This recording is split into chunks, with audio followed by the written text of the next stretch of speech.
loosen this one and it'll free flow a little bit better. So this is the neck, this is the tilt, and you'll get that grunty crispy.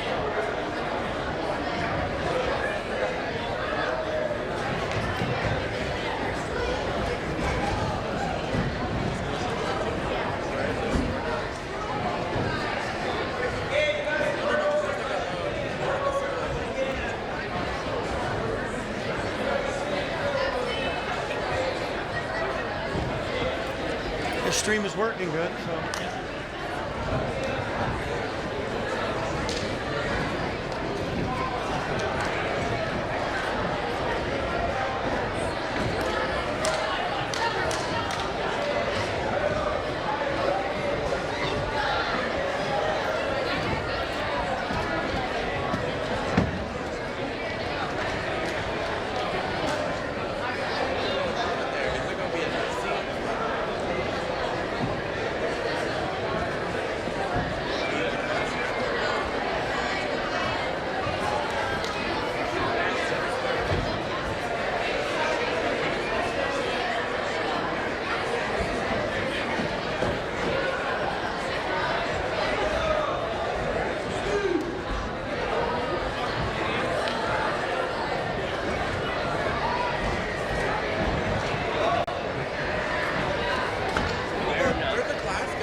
Can you go upstairs for me? No, you can't. Sorry.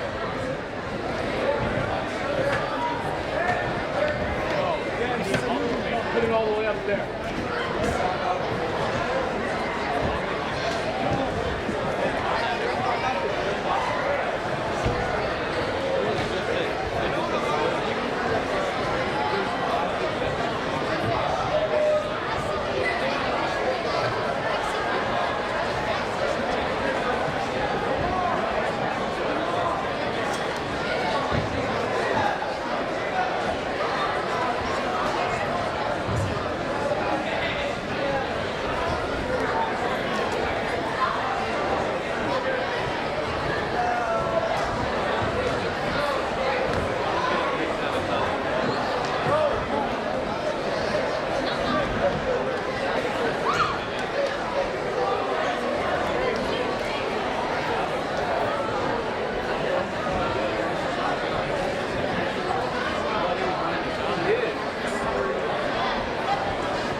Okay, you guys need to come on in and take a seat, please.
Okay, can I have everybody's attention, please? Go ahead and have a seat.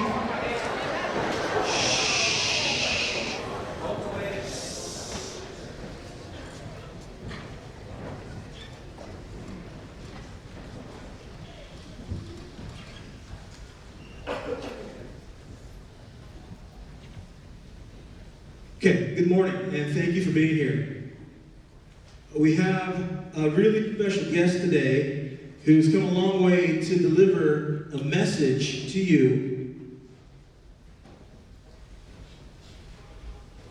Actually, to all of us here at Rogers and the Puyallup community, a very important message that I really want you to pay attention to.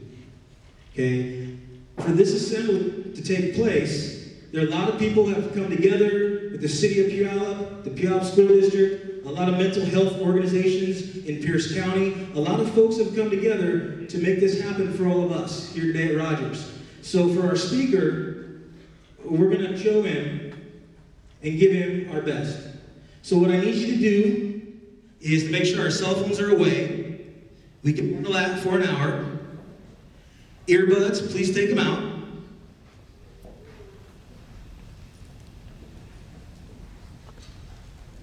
And we're going to make sure we just do a fantastic job showing a lot of respect for our speaker today. Now, we're going to start things off with a short video. Okay? So we're going to get the lights. Alex, you want to get them up top? Okay, Joey? Are you okay? Is something wrong? Or can I help you? Are you okay? Is something wrong? Or can I help you? Those were the words that I desperately wanted to hear right before I catapulted myself over the rail. I have now lived 15 years past the day I should have died. When you see a lot of mental illness being expressed, that's a clue that the culture is sick, not the person. Hey, brother. Hello, Kevin. You were the first person to ever say, you know, Kevin, you should talk about this. Our guest, Kevin Hines, plummeted 200 feet but survived. Today, I travel the globe spreading a message of hope. Why? Because we know it helps people heal. There's a huge opportunity as we talk about stories of survival to support people who are out there who are in pain. I break down on a regular basis. I have symptoms every day. I still have hallucinations, both auditory and visual. Families of those who jumped from the iconic structure urged to stop the suicides. One person goes to this bridge to die every 7 to 10 days. I think it's our obligation to stop it. You go to Paris, go to New York, you go to Istanbul, there are suicide barriers. The more people that know about the horror of that bridge, the more pressure will be put to do something to stop it. Will this really decrease suicides, you think? They say things like, why ruin the aesthetics? What are the aesthetics of a bridge compared to one human life? Kevin Hines, there's no telling how many lives were saved by you because you weren't able to take your own.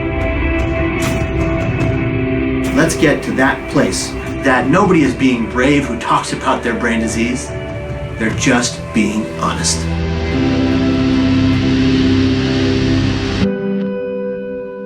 My name is Kevin Hines, and this is my story.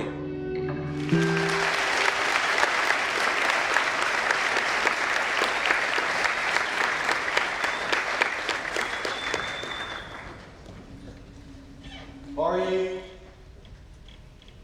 Cheers.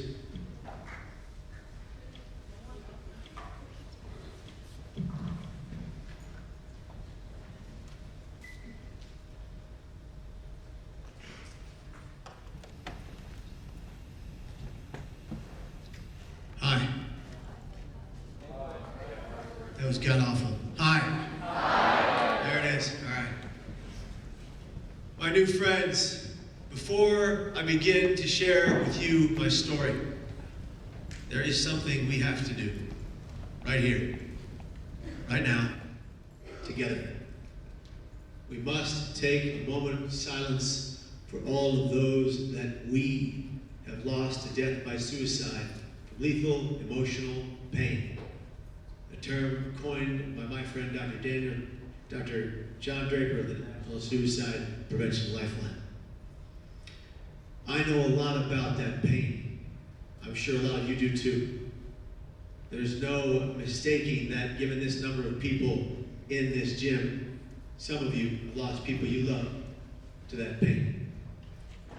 But today, my new friends, is not about the way they died or the day they died. Today is about how they lived before they ever got sick in the first place. Today is about the beauty that they were and the light that exuded from within them while they were still here. And today, we choose to hold immeasurable gratitude for the very little time we had with them. In my short 37 years on this beautiful planet, I have lost now 8 people that I loved to death by suicide from that lethal emotional pain. Not the least of which was my biological mother, Marcia Veronica Silvera Prasad, may she rest in peace.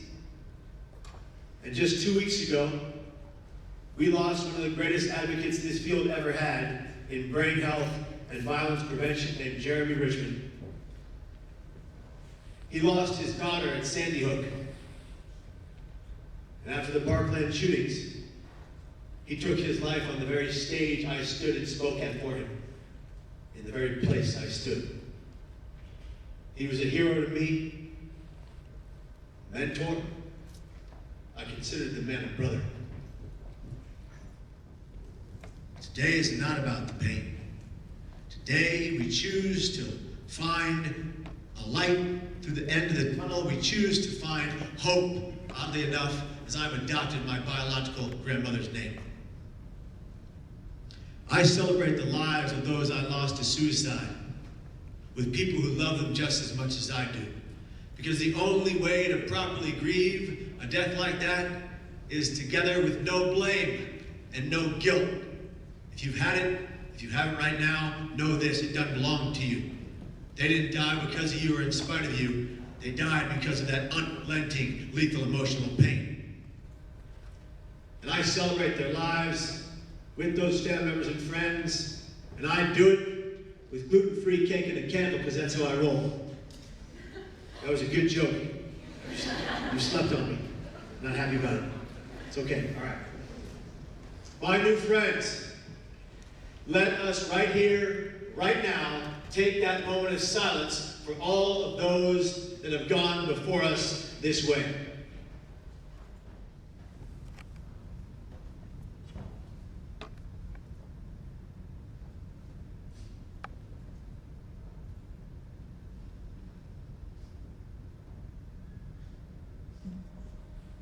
You saw it on the video. The one thing that could have stopped me that day was if one person saw me and saw my pain and said something. Are you okay? Is something wrong? Can I help you? And I would have told them everything and begged them to save me. But I couldn't save myself. I vividly remember the night before my attempt. September 24th, the year 2000, I was 19. I'd been diagnosed with bipolar disorder type 1 with psychotic features at 17, the severe form. But on the 24th of September, I could bear the weight and the brunt and the pain of my disease no longer. I would skyrocket into manic euphoric natural highs, and I'd come crashing down to the dark abyss of depression a lot of us have seen. This black cloud over my head, rain, hail, sleet, and snow, and I thought I was the only one. Surrounded by a sea of people who loved me, I believed I was solely alone. Not to mention the 27.5 million other Americans that live with bipolar disorder that I had no idea about. On the 24th of September, while sitting at my desk, I wrote a note to my mom, my dad, my brother, my sister, my best friend, Jake Lewis at the time, and my girlfriend, slash ex-girlfriend. It was debatable depending on who you asked. I wrote that note, Mom, I love you, but you're not always right. Dad, I love you, but stop bringing the office home. This isn't work. I wrote to my little brother, Joseph, who wanted nothing more than the greatest DJ on the West Coast. He was making those mixed cassette tapes when they were still hot. Do any of you know what mixed cassette tapes are? Do any of you still use them? I see one person.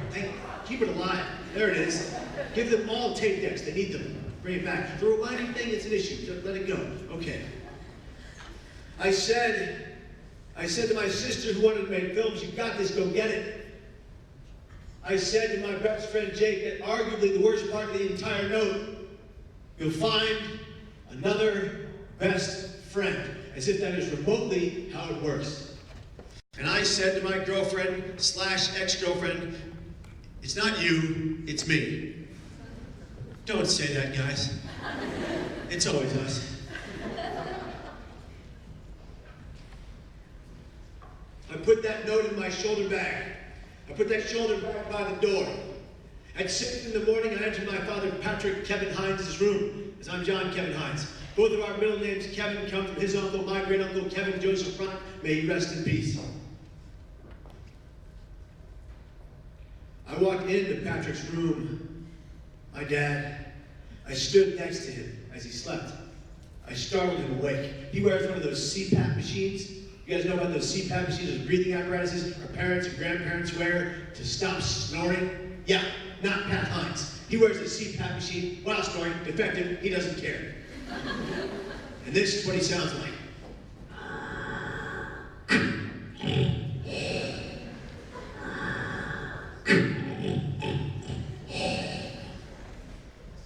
Like your good friend of mine, circa the original 1977 one, the true and the great Darth Vader. Not this new CGI nonsense. Anyway. I startled my dad awake. He immediately looked at me and said, Kevin, what's wrong? I looked at my father, the one man who loved me the most in the entire world. I wanted to tell him the truth, that I was suicidal and contemplating taking my life, that I'd made a plan. But the voices in my head, auditory hallucinations, brought on by infant trauma before I was adopted. I wanted to tell my dad the truth, but the voices in my head told me what I had to do. They told me I had no choice. They told me my actions that day were inevitable, and they told me I had to go to the Golden Gate Bridge and jump off. A suicide attempt that is 99% fatal. Nearly 3,000 people have died off the Golden Gate Bridge. 39 individuals have survived that fall. On the 25th of September, I would become number 26 of 39.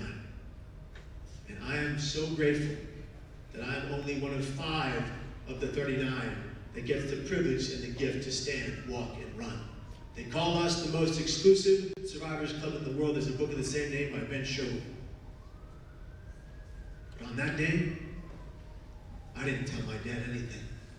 Because you see, I had mastered the art of silencing my pain. I mastered the art of burying my struggles.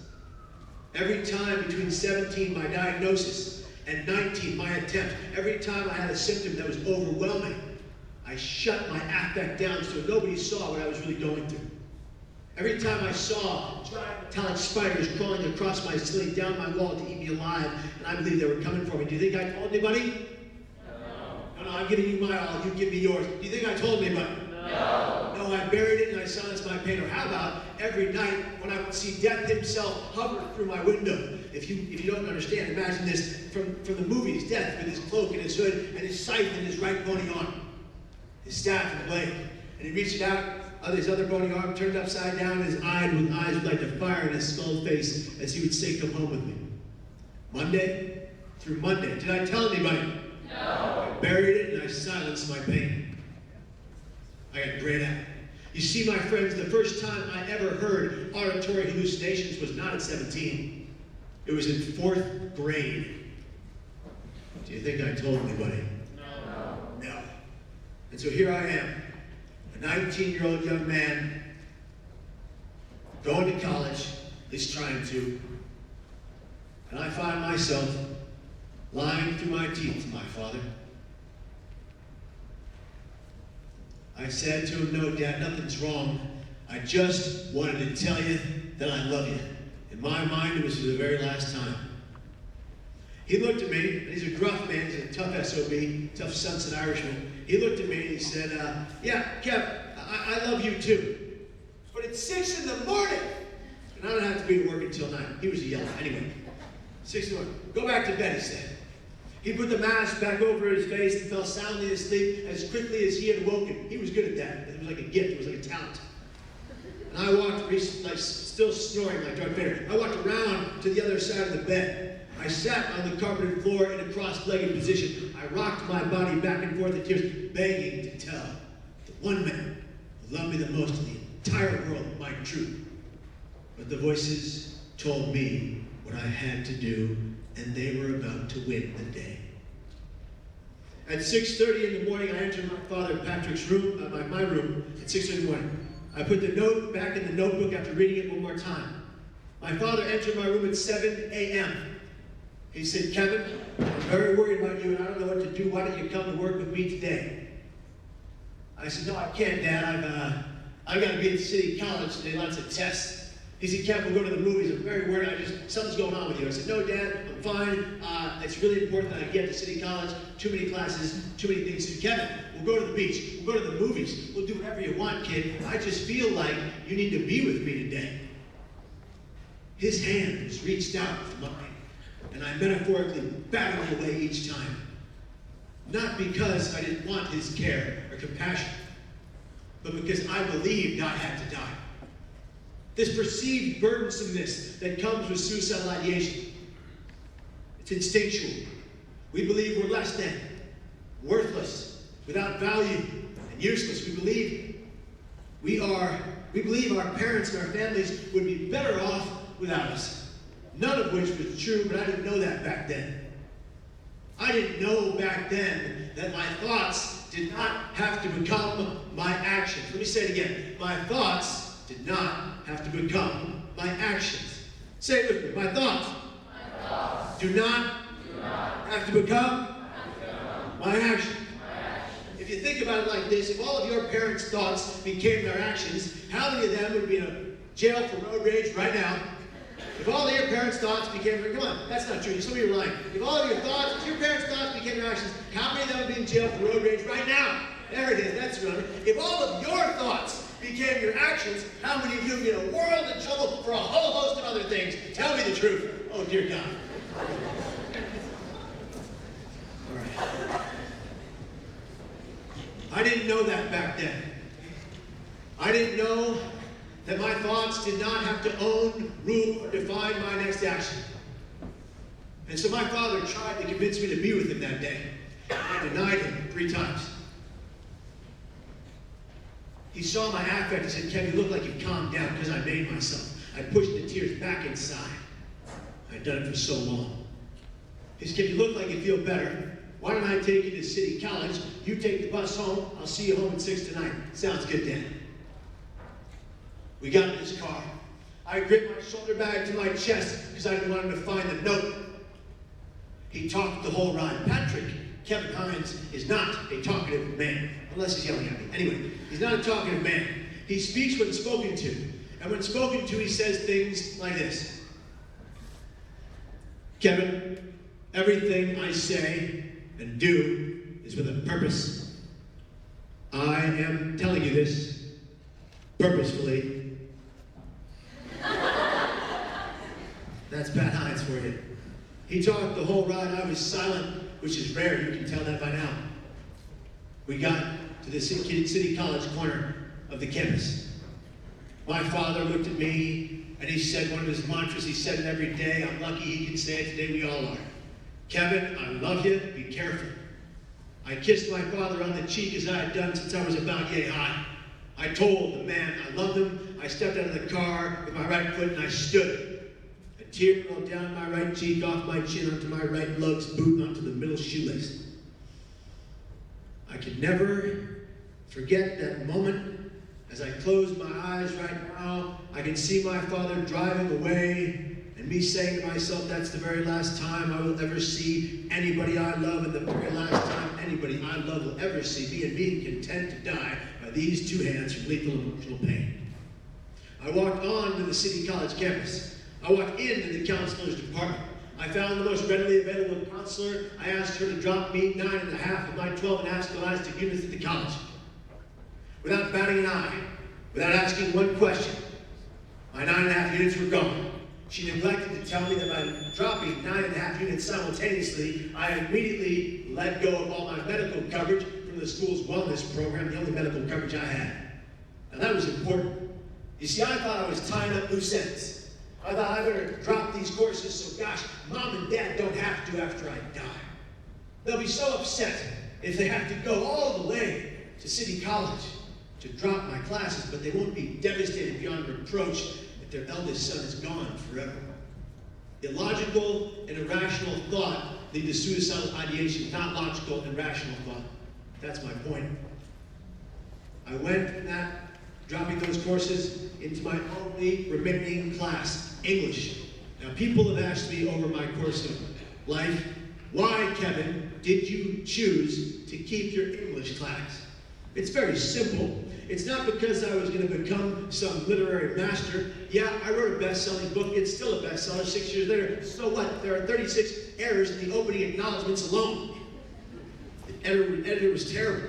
And no, it's not because I was going to become some literary master. I went to English class for one reason. The teacher was gorgeous. Anyway, I just wanted to see her one last time. It would be the only rational thing I did all day. I went into that class, saw that teacher, took my note, and left. I got on a muni train. I sat in a cornered area with reflective glass on that train. I looked at the man, I looked in the mirror so many times, like that man in that reflective glass that I loathed. Self-loathing, self-hatred, that was a big part of my deal. You see, my friends, we all have an inner critical voice. Matter of fact, let's do a test right now.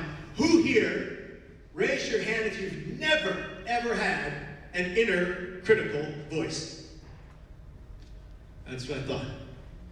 Your inner critical voice comes from every negative and hurtful thing anybody has ever done or said to you. It doesn't come from within, it's learned. You look in the mirror and you hate on yourself. Everybody does it. And back before my attempt, I would look in the mirror every day, and that man became a separate person to me, and he hated me and wanted me gone. And when I got on that mini train, I got a paper transfer. I only had money for that paper transfer, and I got on a bus. I sat in the very back row, in the middle seat, looking out upon everybody as I am right now. And I began to cry, softly, moderately, waterfalls flowing from my eyes, mucus dripping from my nose. And all I wanted was for one person to see me and see my pain and say something. I began to yell aloud at the voices I was hearing in my head. Leave me alone! But I don't want to die! I'm a good person! Why do you hate me so much? What did I ever do to you?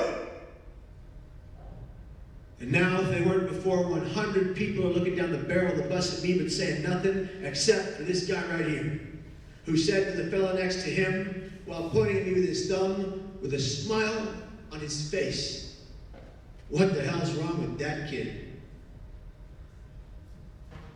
And that, my new friends, is what's wrong with some of our society today. Our innate human ability to see somebody, anybody, even a peer, in great lethal emotional pain, but feel nothing for them, but fear of them and apathy toward them. Well, that's his or her problem, but it ain't mine. I got things to do, people to see, and places to go. I formidably disagree with that notion. If we are not anything else on this beautiful planet, we are supposed to be one thing together.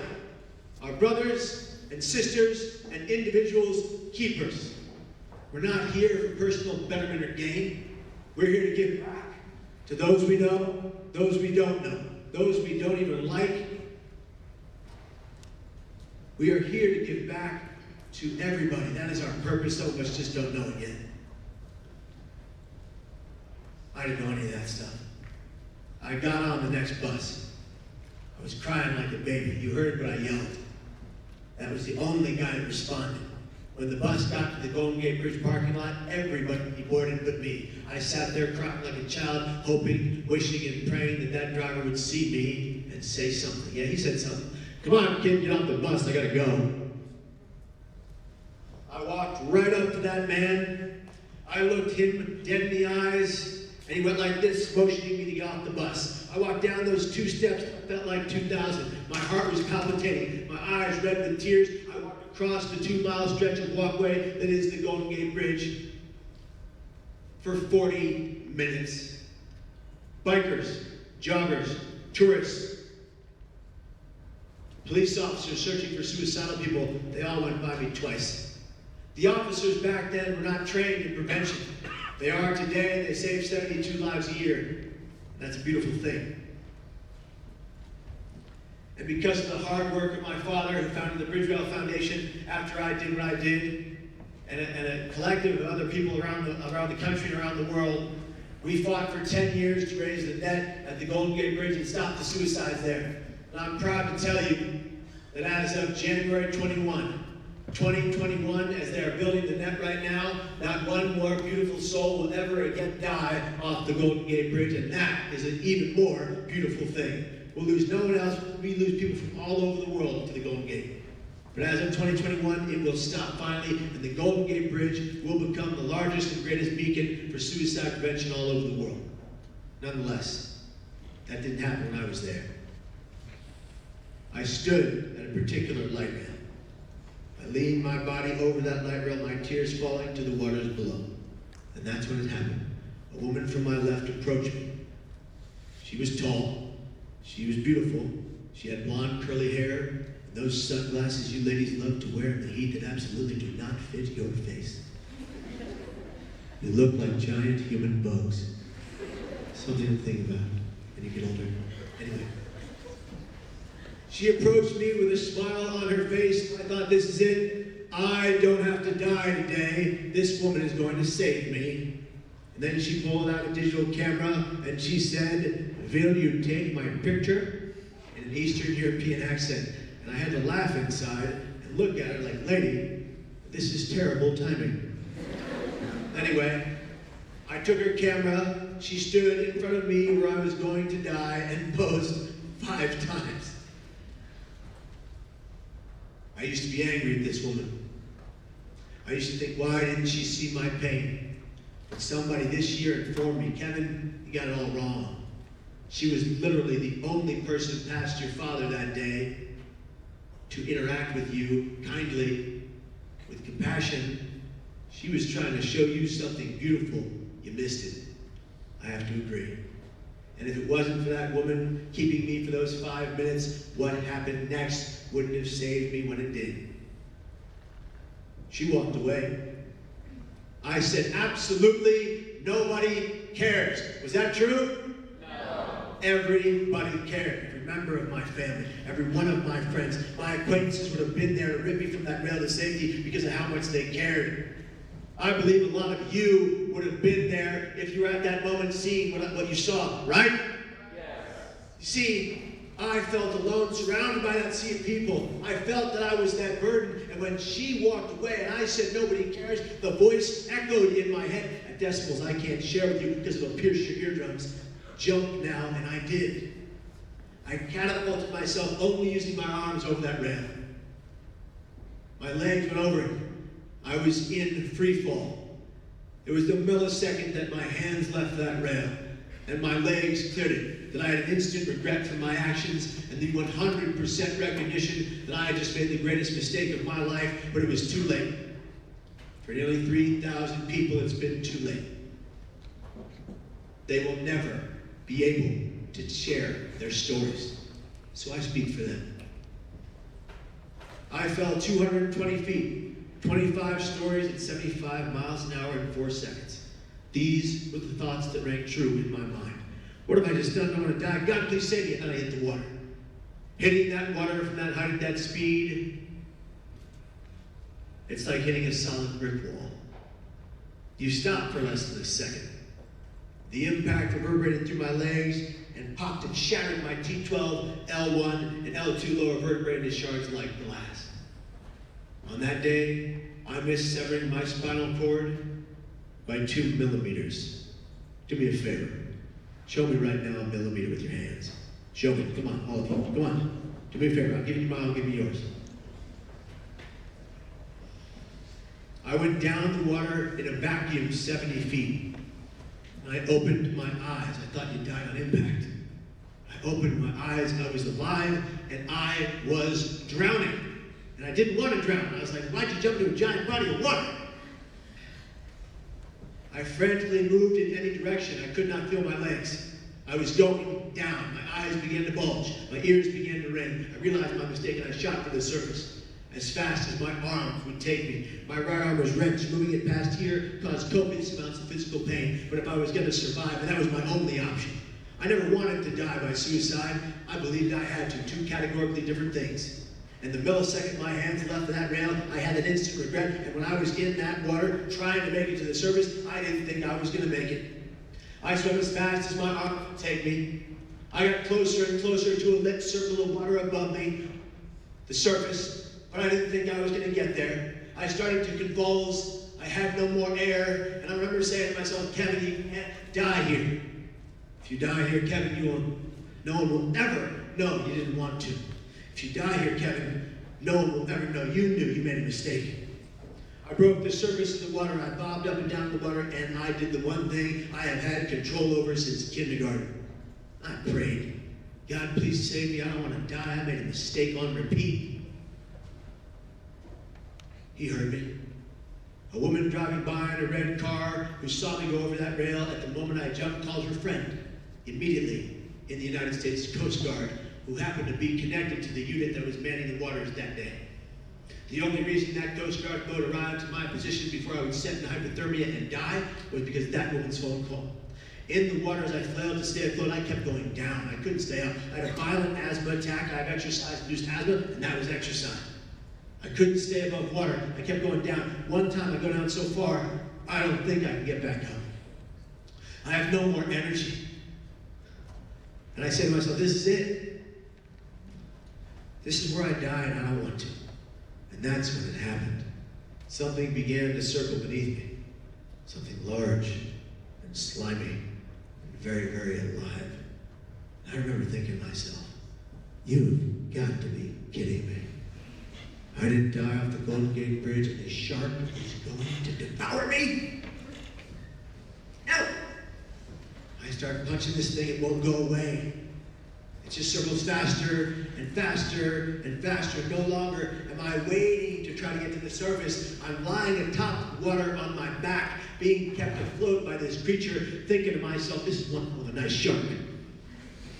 What would you do in that situation? I named him Herbert. That's what I did. The creature only took off when the Coast Guard boat arrived. The officers pulled me onto a flatboard, put me in a neck brace and strapped me in from head to toe, and they started asking questions. The first, hey kid, do you know what you just did? Yeah. Guy looks at me, puts his hand right forward, says, kid, you're a miracle. Next guy looks at me and says, son, do you understand how many people we pull out of these waters that are already gone? I said, no, sir, and I don't want to know. He said, I'm going to tell you anyway. He said, young man, this unit has pulled 57 dead bodies from these waters. And one live one. Might they call that perspective, right? They got me to the ambulance. The ambulance got me to the hospital. The third piece of the miracle. As I was entering the emergency ward, one of the foremost back surgeons on the West Coast was leaving. He saw and assessed my situation and opted to stay for me. He performed a back surgery on me that is the first and only of its particular kind. He invented it for me. I have a 23 staple scar across my left side. I know how many staples because when they tried to pull out the first staple after it was starting to heal, I said, stop, that hurts like hell. Give me the staple remover thingy. They said, that's not what it's called. I said, give me the thingy. I grabbed that thing and I went from 2, 3, 4, 6, 10, 12, all the way down to 23. It hurt so bad, but I needed to feel it. I needed to know what never to do ever again. My new friends, you are my new friends, right? Yes. My new friends, I live with chronic thoughts of suicide. They plague me. They follow me a lot of places I go. But I maintain that I will never die by my hands. Every single time I become suicidal, I will turn to the first person in front of me and I will say 4 simple but effective words. I need help now. And if I ask you that, what will you do? that was like two of you. If I ask you if I need help, what will you do? And if you ask me the same, I'll do the same. We're all here. We're all supposed to be equal, but it doesn't work like that. We all bleed the same blood. We're all human, one race, together. And I got through the 10.5-hour surgery to replace my back with titanium. When the doctor first went in with a scalpel in my belly, I had another violent asthma attack. He maneuvered his way out, put me deeper under, went back to work. 10.5 hours later, they fitted me with a cylindrical titanium cage of mesh wiring, 4 pins the size of my index finger, a metal plate the size of my palm. That is the singular reason I get to stand, walk, and run, and I'm grateful. It wouldn't be an easy road from there. I have a disease, a brain disease, brain pain that affects me every day. I would go into 7 psych ward stays in the next 11 years for suicidal crisis. But I'm not ashamed of those psych ward stays. I learned a lot in those psych ward stays. How to be resilient in the face of pain. And I've been in pain since the day I was born. Let me explain. I was born to biological parents who were on drugs. I was born in squalor in a crack motel in San Francisco, California, in the worst neighborhood there then, the worst neighborhood there today, the Tenderloin. We had a concrete slab floor, barely a box spring for a mattress. When the police came in to take us, this is what the court documents read. The children, me and my brother, the children lie there in their own filth, screaming and crying not to be neglected, next to dangerous drug paraphernalia, barely clothed, not even a diaper. That's where my life began. My life began with a diet of Kool-Aid, Coca-Cola, and sour milk, because that's all my parents could steal. So I had to fix my teeth as an adult, because they were so brittle. I had a distended belly filled with liquid when I was an infant. So did my brother. Now, when they took us to social services, and they placed us in the foster care system together, the idea was that me and my brother would be adopted together. Do you think that's what happened? No. Not by a long shot. My name wasn't always Kevin Hines.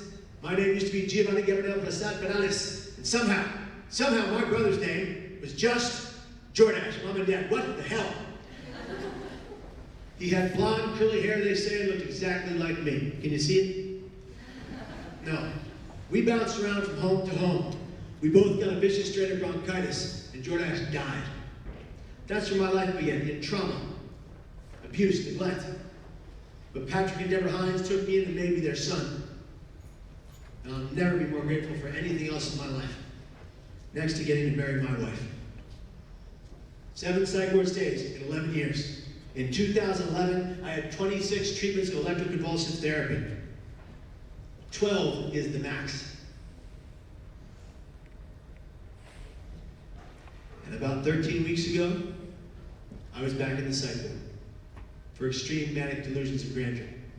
It was affecting my entire family. I tell you that so you understand my journey is not over. I live with this. I deal with this. We all do in some sense. And I know by the number of people in this gym that at the very least 3 of you have or are considering suicide right now. So I want to speak to those 3 right now. Stop. Breathe. You deserve to be here until your natural end. You are meant to be here until your natural end. I want you to think about all the children that never make it past the womb. My wife and I know that pain. We had a miscarriage. Jack Ryan lived 8 weeks and no more. He wasn't intended to be here in physical form. You all are, for the simple fact that I can look in your beautiful eyes. I know you're supposed to be here. Suicide can never be the solution to our problems. It is the problem. Come on, say it with me and mean it. I want all of you to do it. Suicide. Suicide. That's like half of you. Come on, let's go. Suicide. Suicide. Is never the solution to my problem. It is the problem. I deserve, come on, this life until my natural end. I am beautiful just as I am. I am perfect just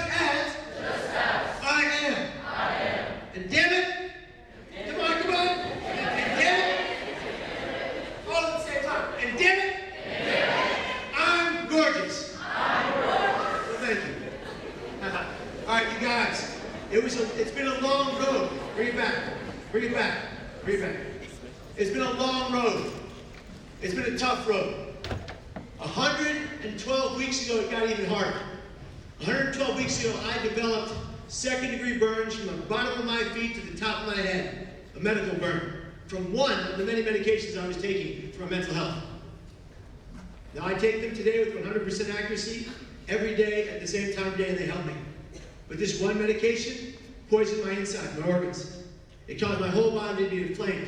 I was on the tipping point of what's called Stevens-Johnson syndrome. If you get Stevens-Johnson syndrome, you have a 1% chance of survival. I was already 1% at the Golden Gate Bridge. I wasn't going to do it twice. Those burns almost took me. And let me tell you about pain. 24 hours a day, 7 days a week of chronic physical pain where it feels like knives and needles are coming from my bones, out of my skin, throughout my entire body for 30 weeks. And guess what, you guys? For the first time in my life, I wanted to die. I wanted to buckle. I wanted to fold. I wanted to give in. Did I buckle? No. Did I fold? No. Did I give in? No. No, I'm right here with all of you. And guess what? I'm in chronic, excruciating physical pain right now. But I'm here with you because I believe in you, all of you, and your ability to give back to each and every one of you in this gym.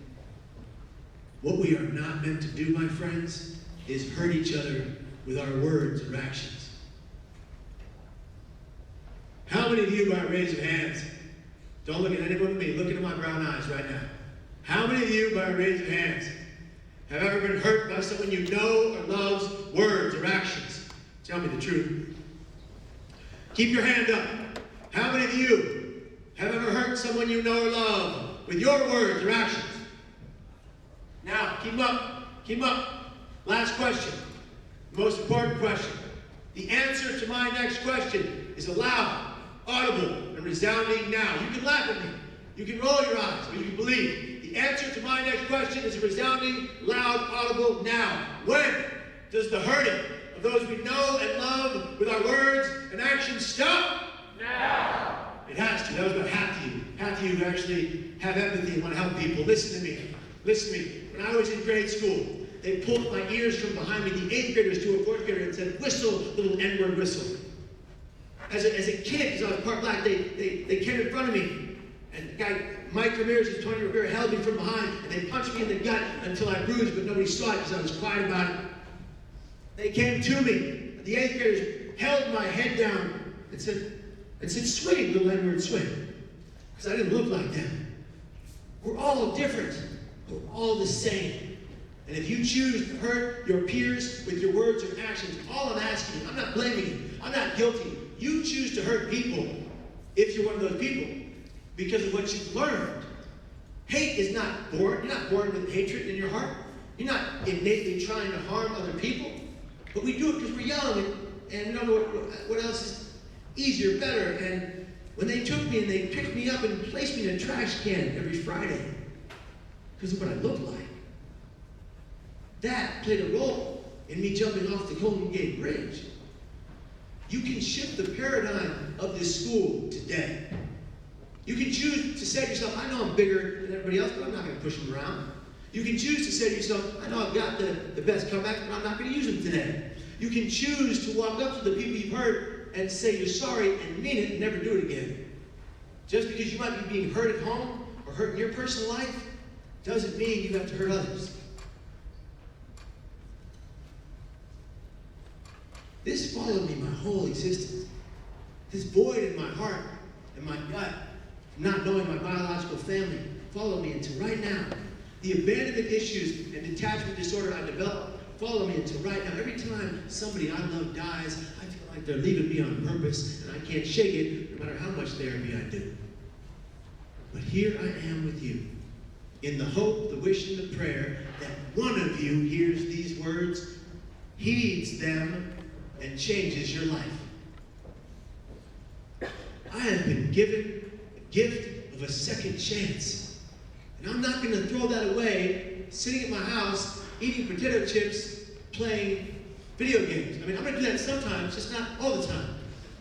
I'm going to be traveling the world as often as I can, trying to reach one of you in every audience. And if it's more, then I'm grateful and I'm blessed. Ladies and gentlemen, my friends, I want to share with you one more story that means the absolute world to me. It's my favorite story. It was my third psych ward stay of 7. I have 5 minutes, I can't tell you this story. Dang, okay. Here's the bottom line.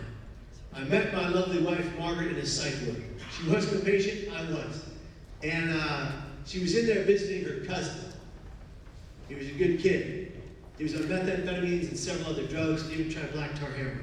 He was in a real world of hurt. He'd been doing drugs since he was 13. He comes in one day, and he's catatonic. He can't move and he can't talk. And nobody paid any attention to this kid, like he didn't exist in the psych ward. I sat with him every day, and I talked to him, trying to elicit a response. I tried to get him to talk back to me when nobody else would. 2 weeks into his stay, 2 weeks into me telling him story after story, this is what the kid does. He goes like this. Jeez, man, you talk too much. Leave me alone. And I jumped up and I did this. Because I can, and it's awesome. Thanks for the surgery. I got him talking again. And every single day, 15 to 22 people would come to see this kid in a psych ward. Nobody comes to see you in a psych ward because of shame.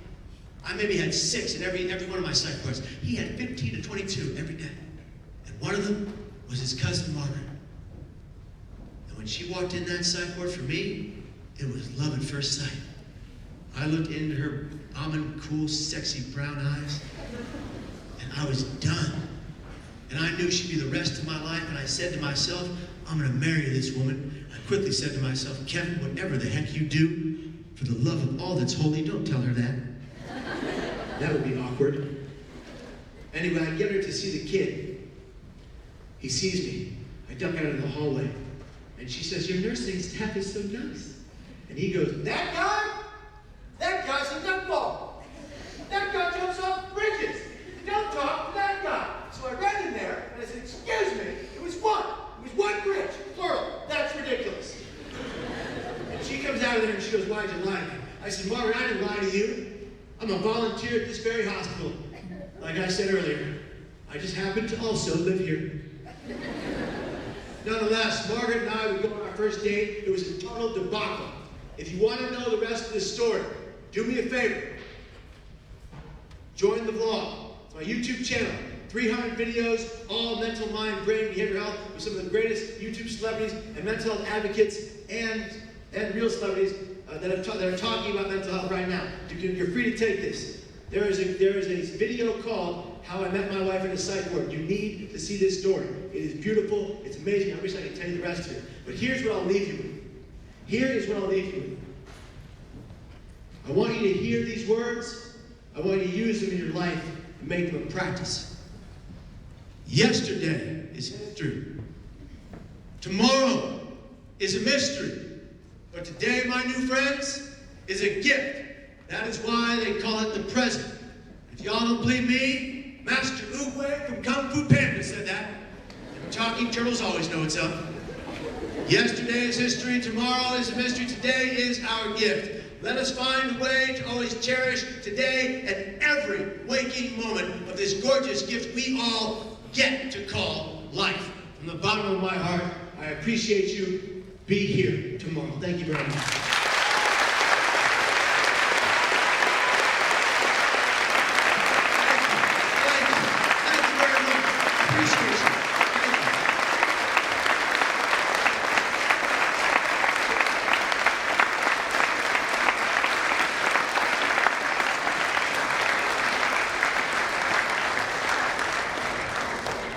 Come and grab one, and I wish you all the best. And I want you to know one more thing. One more thing. Pain is inevitable, my friends. It's going to happen to all of us. It's happening to some of you right now. But suffering is optional. I've been in pain since the day I was born, but I've never suffered a day in my life. I'm thriving with you. Thank you, guys. Hey, give it up for Mr. Hines one more time.